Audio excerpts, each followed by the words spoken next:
함경사 2주차 첫 번째 수업 시작하겠습니다.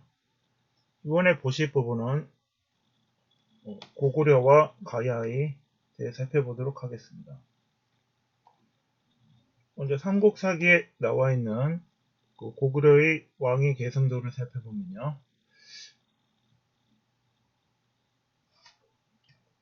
주몽인 동명왕이 기원전 37년에 부여에서 내려와 고구려를 세우게 됩니다. 이후 아들인 유리왕이 왕위를 계승하게 됩니다. 유리왕이 왕위를 계승함에 따라 원조와 비류는 남으로 내려와 원조가 백제를 세우게 됩니다.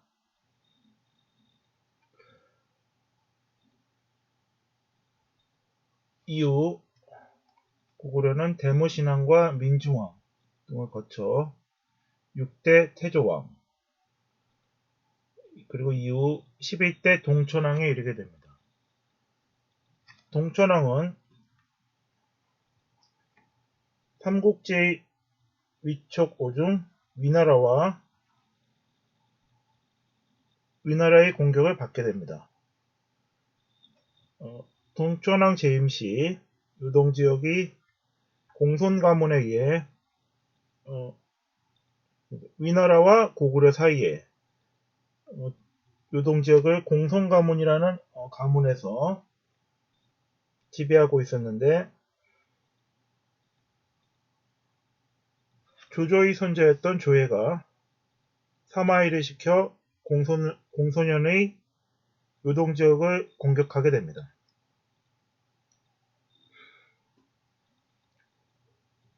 광구검이라는 장수에 의해 공손 가문은 멸문하게 되고 이에 따라 위나라와 고구려는 맞닿아서 긴장이 강화되게 됩니다. 이런 긴장 관계에 따라 동천왕은 먼저 서안평을 공격하게 됩니다. 그러자 위나라에서는 관구검이 고구려를 공격하게 되고 그 당시에 고구려의 모사였던 계마무사들과 전쟁을 벌이게 됩니다. 관구검은 이후 고구려의 수도였던 환도성을 공격해서 함락하기에 이르게 됩니다. 다시 환도성을 되찾긴 하였으나 동천왕이 승하하시고 그의 아들인 중천왕이 관구검을 공격하여 승리하게 되는 그런 상황이 나오게 됩니다.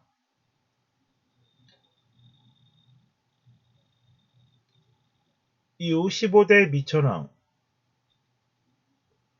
거쳐서 16대 고국원왕 때에는 백제와의 전투에서 고국원왕이 전사하게 됩니다.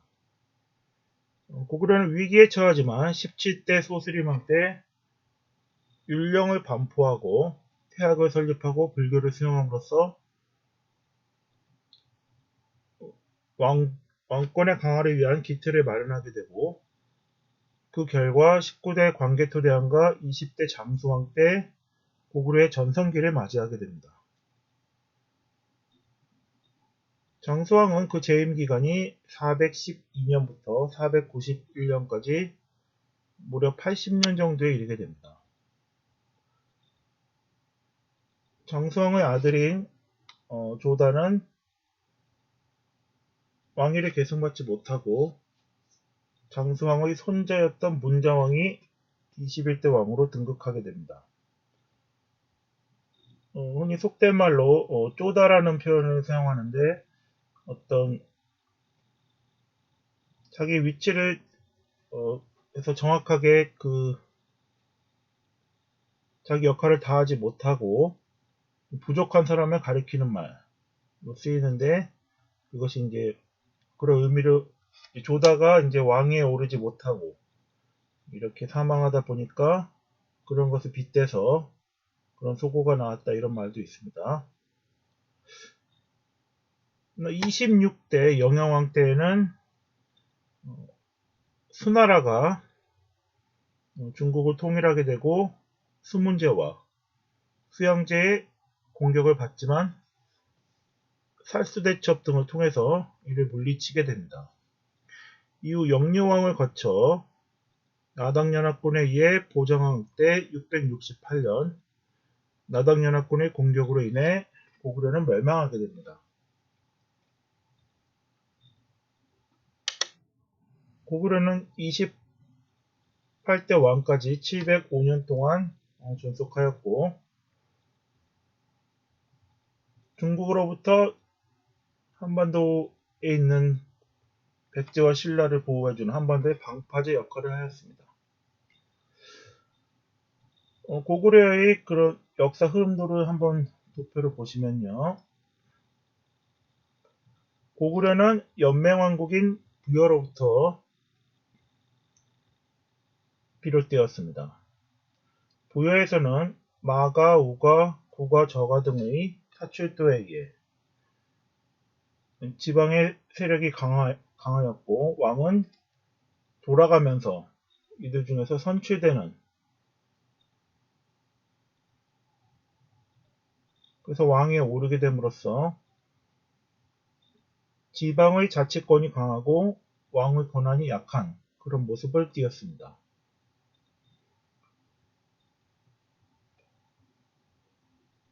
부여는 고대 국가로 성장하지 못하고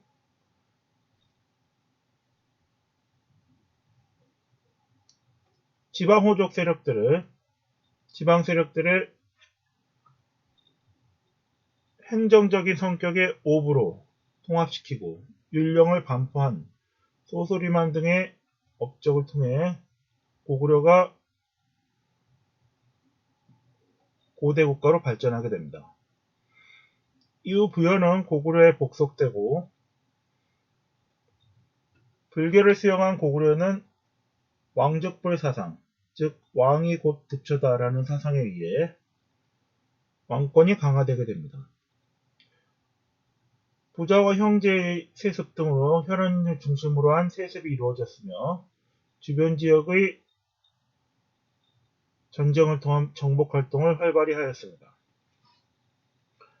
고구려는 자신이 세상의 중심이라는 천하관을 바탕으로 하여 부여에서 내려온 주몽이 졸본에 고구려를 건국하게 됩니다. 이후 국내성으로 천도하였다 장수왕 때 평양천도가 이루어집니다. 태조왕은 1세기 때 옥저를 정복하고 유동으로 진출합니다. 이 당시 계류부 고씨에 의한 형제 세속의 왕의 세습이 이루어지며 2세기 고국천왕 때는 이것이 부자 세습으로 바뀌게 됩니다.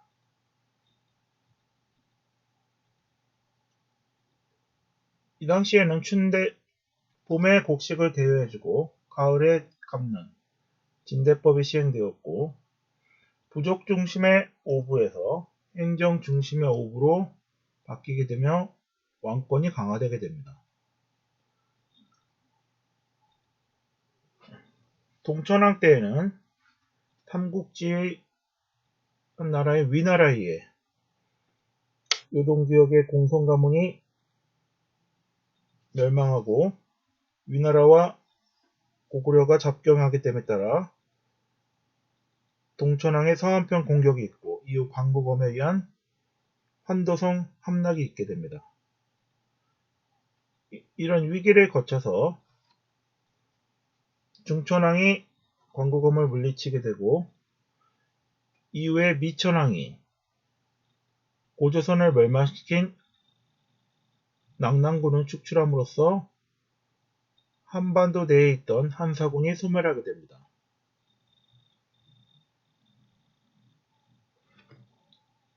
이후 고구려는 외부적으로는 전연에 의한 침략을 받고 한반도 내에서는 백제에 의한 침략을 받게 됩니다. 백제와의 전투 과정에서 고국 원왕이 전사하게 되어 위기에 처하지만 이후 소수림왕이 율령을 반포하고 전진으로부터 불교를 수용하고 태학을 설립하여 왕권을 강화시킴으로써 이후 광개토대왕과 장수왕 때 고구려의 전성기를 이루게 됩니다.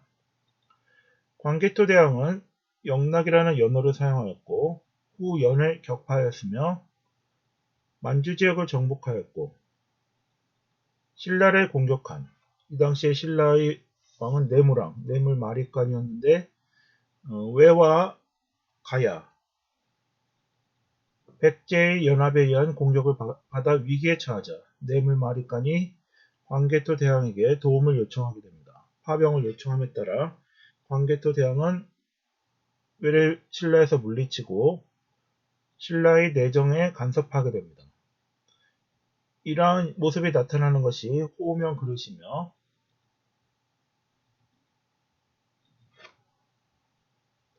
이후 장수왕은 중국과는 균형외교를 취하고 수도를 평양으로 천도하여 남진 정책을 취하게 됩니다. 백제를 공격하여 한강 유역을 차지하고 이로 인해 백제는 웅진으로 천도하게 됩니다. 이와 관련된 것이 중원 고구려비에 나와 있습니다.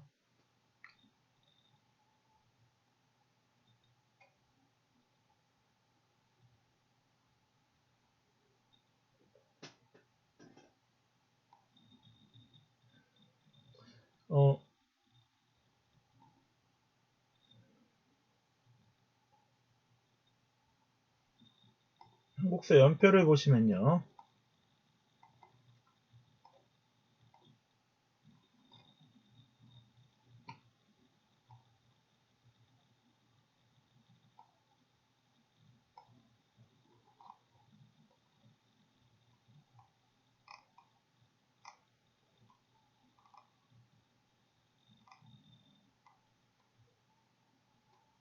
고구려의 경우 태조왕 때 고대 국가가 성립되게 됩니다.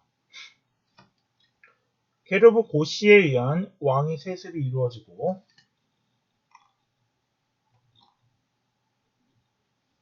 옥저를 정복하게 됩니다. 고국천왕 때에는 부자 상속이 이루어지며 행정 중심의 오부가 수립되게 됩니다.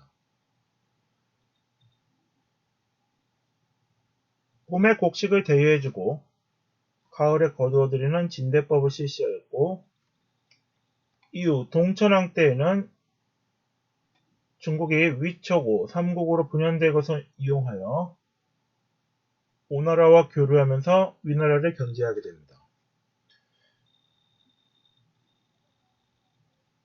그러나 위나라에서 사마이의 공격에 따라 요동지역을 차지하고 있던 공손가문이 망하고 위나라와 국경을 마주함에 따라서 긴장관계가 커지게 됩니다. 이에 동천왕은 서한평을 공격하고 이후 관구검의 공격으로 인해 수도인 환도성을 함락당하는 등 위기에 처하게 되지만 아들인 중천왕이 관구검을 물리치게 됩니다.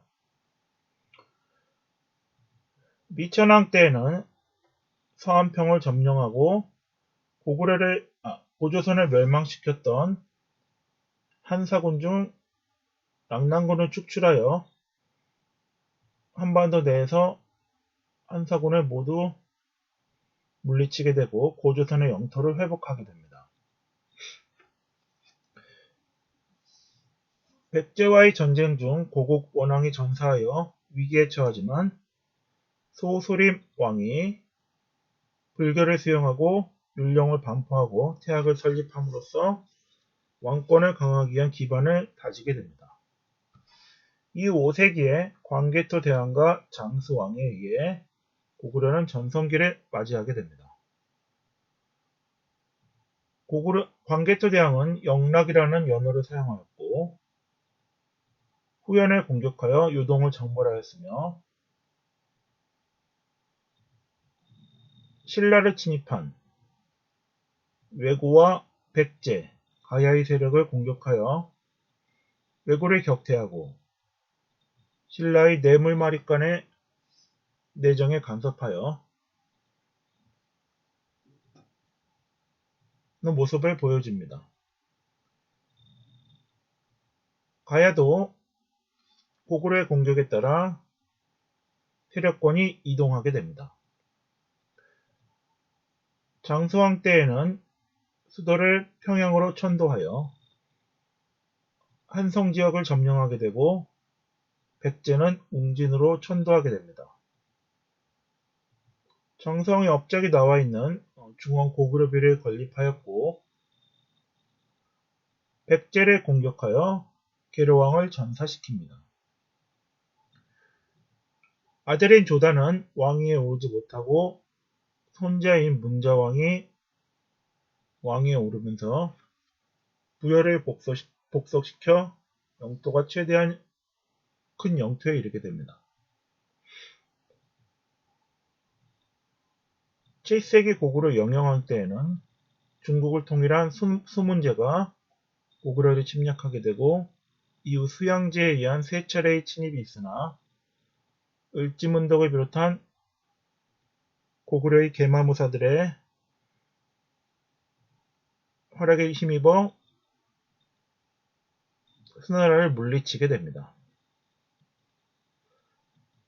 보장왕 때에는 안시성 싸움에서 당태종을 물리치고 영계소문이 천리장성을 쌓아 당나라를 막지만 지도층의 분열과 나당연합군에 의해 668년 보장왕 때 고구려는 멸망하게 됩니다. 이후 안승이나 건모잠, 고연모 등에 의한 부흥운동이 있었으나 지도층의 내분으로 실패하게 되고 이후 북쪽에는 대조영이 세운 발해가 건국되게 됩니다. 고구려와 수나라 간의 전쟁에 대해 살펴보면요.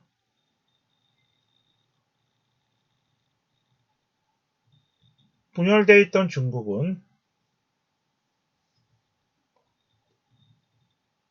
수문제의 양견에 의해 통일이 됩니다. 수문제는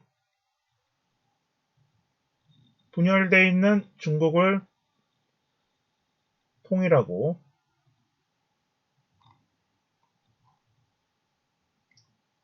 문화를 건설하였습니다.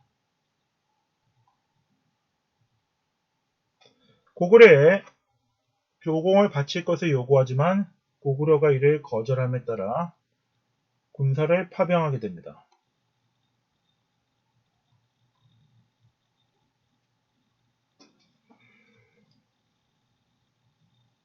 598년 고구려의 영양왕이 중국의 요소 지역을 공격한다는 소식을 들은 수문제는 곧바로 군사를 동원하게 됩니다.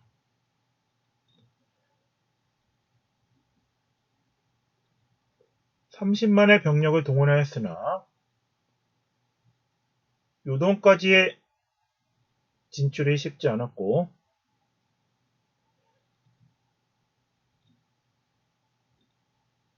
이뮤관을 지나 요동으로 진격하다가 홍수로 인해 많은 병사들이 사망하게 됩니다.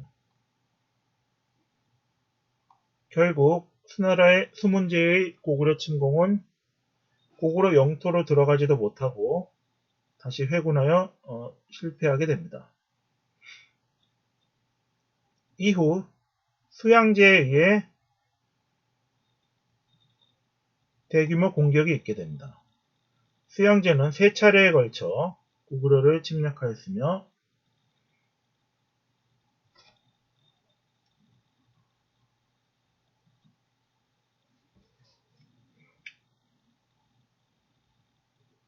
수양제의 조공의 요구를 영영왕이 거절하자 100만의 대군을 가지고 고구려를 공격하게 됩니다. 수양제는 탁군에서 출발하여 요동성을 100만의 대군을 가지고 공격하게 되며 해군 10만을 동네로 공격하게 됩니다.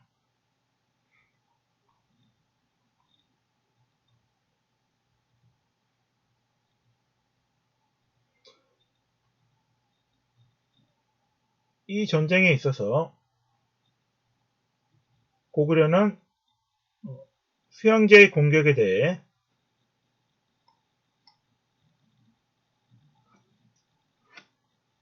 요동성에서 승리를 거두게 됩니다. 이 당시에 고구려 성은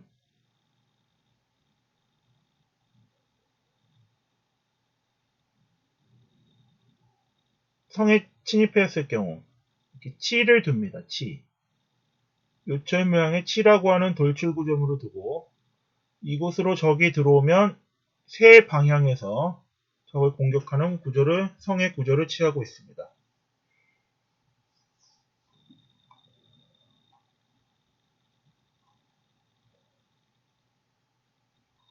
이에 대해 수나라도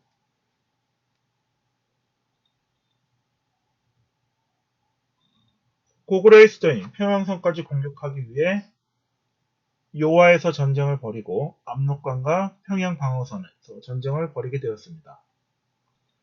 수나라는 요하 지역에 집결하여 고구려와 전쟁을 하게 되었습니다.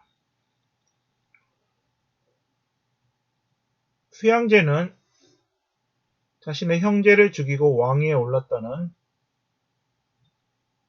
정통성의 문제로 인해 직접 전쟁에 수행하게 됩니다. 그러나 100만 대군이라는 병력이 이동하다 보니까 요하 지역에 오기까지 6개월이나 걸리게 되었고 보급품의 문제도 큰 문제로 발생하게 됩니다. 요하 지역에서의 전투에서 고구려는 요동성을 굳건히 버티고 이로 인해 수나라는 큰 피해를 입게 됩니다. 성 밖에 해자를 파고 수나라의 공성 무기에 대해 단기간에 복구하고 석 달을 견뎌내게 됩니다.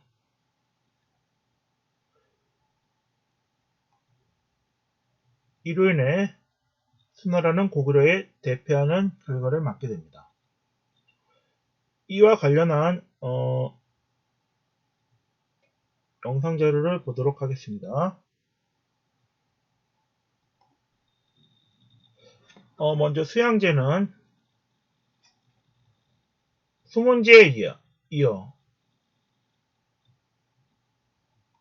고구려를 멸망시키기 위해 침입을 하게 됩니다. 고구려의 영양왕이 수나라에 대해 598년 공격이 있고 이에 대해 수문제가 공격을 하나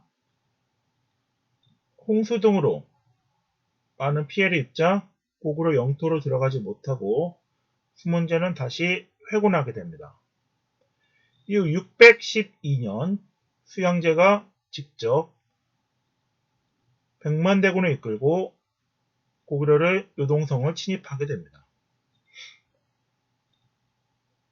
그러나 크게 패퇴하고 613년 2차 침입, 614년 3차 침입이 있었으나 모두 실패하게 됩니다.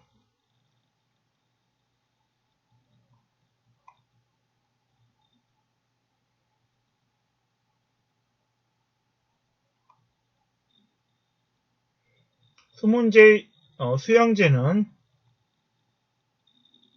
육군 100만, 수군까지 합쳐서 200만이 동원된 큰 전투를 벌이게 됩니다.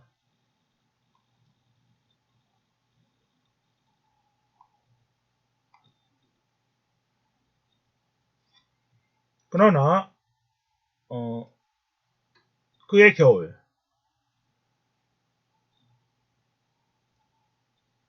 겨울이 따뜻해서 요화가 녹아서 강물이 흐르고 있었고 진흙창이 되었습니다. 따라서 군사들이 움직이는데 큰 어려움이 있었고 보급에 있어서도 문제가 생기게 됩니다.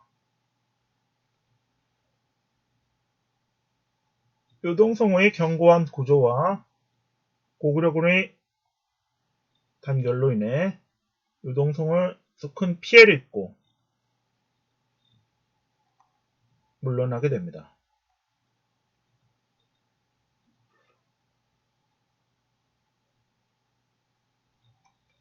이에 수나라는 요동성 공격을 포기하고 정예군 30만 명을 고구려의 수도인 평양성으로 보내 수도 함락을 하고자 합니다. 이 정예병인 30만 명은 100일치의 식량을 지고 평양성을 공격하기 위해 가지만 이 당시의 수나라 장수인 우중무는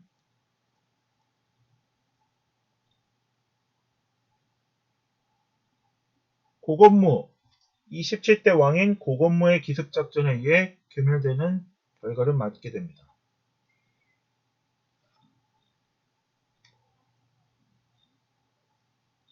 이후 퇴각하는 수나라 병사들을 살수에서 을지문덕 장군이 크게 격파하게 됩니다. 수양제가 직접 군사를 이끌고 고구려를 공격하였으나 커다란 피해를 입고 실패하자 수나라는 결국 몰락하게 되어 당나라가 수립되게 됩니다.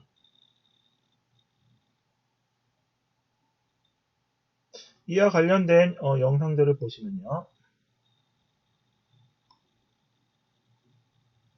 우리가 분명히 이길 수 있을 것이다 라고 생각했던 수나라 어떻게 볼 수 있을까요? 저기 화면 지도에 나오지만 이 전쟁을 알려면 대체로 3개의 방어선을 뚫어야 돼요. 첫 번째가 그 요하 방어선이고요. 거기를 통과하면은 이제 쭉 무인지경이 나오면서 되게 압록강에서 걸려요. 거기가 되게 2차 방어선입니다. 거기를 통과하면은 대체로 평양까지 와요. 평양이 또 대단한 선의 요새예요. 네. 그래서 대체로 이 3번의 라인을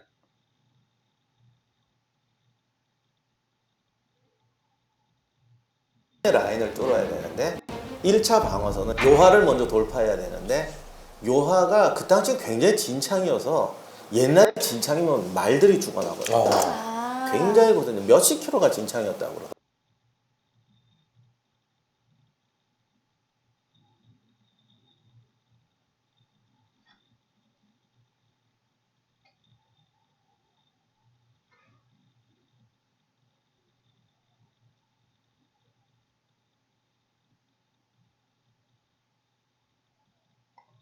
그러더라고요. 그러나 어떻든 요하를 건너야 되는데 여기서 이제 고구려군하고 수나라군이 붙어요. 근데 고구려군도 대단한 게 그걸 정면으로 붙어요. 물론 뭐 도하군은 강배에서 막는데 첫 번째 전투에서 수나라군은 선발대가 패전합니다. 대패하죠. 지관이 죽고 그 유명한 장수들이 죽을 전사할 정도로. 수나라가요? 네. 그렇게 수적으로 강한데? 그렇죠. 이때 고대 전쟁 당시에 숫자가 무조건 많은 게 좋은 게 아니에요. 예를 들어서 제가 하나 예를 들어볼게요. 만약에 100만이라고 했을 때 수나라 군사가 전투 병력이 한 30만, 나머지가 70%가 치중 병력이라고, 즉 수송 병력이라고, 보급 부대라고 했을 때 문제가 있습니다. 보급 부대가 보급량을 훨씬 더 빨리 소모해야 됩니다. 아이고. 전투 부대가 보급품을 소모해야 되는데 보급 부대가 보급품을 자체적으로 소모를 더 빨리 해버린다. 수나라가 이걸 계산을 못했어요. 이게 의외로 현대전에서도 2차 대전에도 똑같았거든요. 독일군이 소련을 처음에 침공했을 때 초반엔 아주 계속 스타트를 하거든요. 조금 가니까 수송병력이 기름을 다 써버리는 거예요. 그래서 탱크가 안 굴러가는 거예요. 마찬가지로 노르만디 상륙작전에 연합군이 성공을 하고 베를린 레이스를 하자라고 딱 했는데 초반에 계속 스타트를 하다가 갑자기 멈춰요. 왜? 수송병력들이 연료를 다 소모해버립니다. 식량을. 계속해서 독일군 방어선에 막히는 거예요. 지금도 이런 일이 일어났을진데 과거 수송수단이 형편없었을 때 어떻게 하겠습니까? 훨씬 더 그 식량이 나는 소모가 빨리 일어나겠죠. 속도는 훨씬 느리고. 이 시간과의 전쟁인데 수도가 지금의 서한 낙양이에요. 여기까지 오는 데만 6개월 1년 걸려요. 돌아가는 시간도 계산해야 되거든요. 왜냐면 수양제가 직접 왔거든요. 네. 황제가 지금 수도를 비우고 무한정이 있을 수가 없어요. 수방에 있는 부대보다 더 많은 부대를 원정으로 내보내잖아요. 원정군 사령관이 마음 따로 먹으면 끝이에요. 그렇죠. 해군할 수 있잖아. 역사에서 비일비재했죠. 그런 일이. 그래서 대병력을 동원하면 황제가 같이 가야 돼요. 황제가 같이 가면 오래 할 수가 없어요. 그쵸. 이게 돈이 많다고 다 좋은 게 아니에요. 그렇군요. 수양제가 히틀러가 했던 똑같은 실수를 저질러요. 예를 들어서 황제가 같이 친정을 해도 황제가 뒤편에 물러나 있고 전권을 지휘관한테 줘서 네가 알아서 해라 하면 되는데 수양제는 그게 아니었거든요. 일일이 보고 하나를 다 나한테 결제 맞고 하라고 했단 말이에요. 그러니까 현장에서 추나라군 지휘관들이 어떤 그 자기 마음대로 전술을 펼칠 수가 없었어요. 하나하나 결제를 받고 전술을 해야 되니까. 히틀러도 똑같았거든요. 히틀러가 스탈린그라드에서 실패를 하고 난 다음에 독일군 장군들한테 부대 이동하는 거 하나까지 나한테 다 결제 맡아 이런 식으로 했거든요. 그렇기 때문에 그 전술적인 어떤 유연성이 없어지니까 독일군이 그때 또 고생을 했거든요. 똑같은 일이 벌어집니다. 그래도 처음엔 좀 맡기려고 했어요. 다 깨지고 들어오니까. 사실은 성을 하나만 공격한 게 아니라 동시 공격해야 되잖아요. 북쪽에서 남쪽까지 여러 군데를 찔렀는데 성이 하나도 안 떨어지는 겁니다. 특히 요동성 전투는 굉장히 컸어요. 이제 치열한 전투를 2번이나 치렀다고 하는데 이걸 버텨낼 수 있었던 힘은 뭔가요? 우리가 예전에 비잔티움 하면서 테오도시우스 성벽 봤을 때 해자가 이렇게 파여 있었죠. 이 마찬가지입니다. 고구려군도 요동성 바깥쪽에 해자를 봤어요. 왜 고구려군이 이렇게 했냐면 수성에서 가장 중요한 건 적이 성벽에 가까이 붙으면 안 돼요. 이걸 알았었거든요. 수나라군이 제가 무기고에서 말씀드린 대로 어마어마한 공속무기를 갖고 왔음에도 불구하고 이게 제 역할을 못했던 게 성벽에 가까이 붙을 수가 없어요. 그러니까 계속 그냥 투석기만 하고 돌만 날리고 했거든요. 근데 성벽 한쪽이 허물어지면 이걸 고쳐야 되잖아요. 네. 고구려군이 이걸 정말 잘했어요. 무너지면 한두 시간 안에 다 고쳐냅니다. 그 성을 이제 구경 가면 보통 사람들이 아기자기한 시설 좋아해요. 뭐 이중문이다 막 이런 거 하는데 사실 단순한 게 제일 최고라고 성벽 방어하는데 최고의 무기는 해자예요. 어떤 경우도 있냐면 정말 성이 기기묘묘하고 복잡해. 근데 해자가 함락되잖아요. 그냥 포기하고 합니다. 예. 아, 진짜요? 항복하거나 아니면 예. 도망가거나 해요. 근데 이제 관광하러 가면 해자는 되게 묻어버려요. 귀찮으니까. 그럼 해자는 안 보고 야 여기 뭐 이런 터널이 있어 여기 막 이런 거 있었는데 해자 하면 다 포기하는 경우가 태반이에요. 해자가 그만큼 수비에서 중요한 역할을 하는군요. 그래서 그 이동식 사다리 40m짜리를 만든 이유가 수나라가 해자 넘어서 이렇게 사다리 걸고 올라가려고 했는데 그 사다리보다 훨씬 더 넓은 해자를 파놨기 때문에 이게 안 먹히는 거예요. 이 수성전을 할 때 중국 사람들이 뭐라고 그러냐면 고려인들은 고구려가 어떻게 수나라를 잘 방어해서 이길 수 있었는지 그거에 대한 영상을 보셨습니다. 다음 시간에는 고구려와 당나라의 공격에 대해서 당나라 공격과 관련한 안시성 전투와 연개소문의 천리장성 그리고 가야에 대해 살펴보도록 하겠습니다. 이상으로 환경사 2주차 첫 번째 수업을 마치겠습니다.